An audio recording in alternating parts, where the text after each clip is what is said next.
You go to a physician for some ailment of yours, and the physician writes a prescription having 4 medicines. You say, oh, I'll take only one. What will happen? Now the responsibility of the prescription lies on you, not on the physician.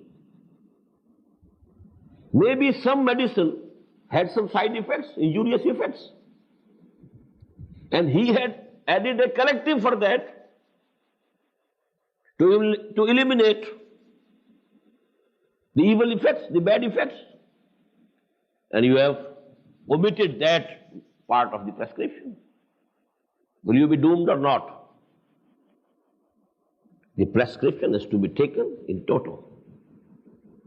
Take it or leave it. Either you think you are the physician, then you are free to prescribe. But if you have gone to a physician, the whole prescription that he suggests is to be taken in toto. So Allah subhanahu wa ta'ala has given 4 things. وَالْعَصْرِ إِنَّ الْإِنسَانَ لَفِي خُسْرٍ إِلَّا الَّذِينَ آمَنُوا وَعَمِلُوا الصَّالِحَاتِ وَتَوَاصَوْا بِالْحَقِّ وَتَوَاصَوْا بِالصَّبْرِ. Who has the authority to delete any one of them? What we think is that Iman is sufficient for salvation. What does it mean? The rest of this surah is poetry, simple, exaggeration, nothing else.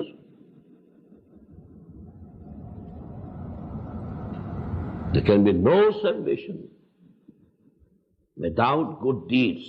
Not only good deeds at the personal level, but at the social level. The endeavor to transform this society into a good Muslim society. By tawasi bil haqqi wa tawasi bis sabr. If you are not doing it, your prayers and your fastings goes in vain. No weight in the balance of Allah subhanahu wa ta'ala.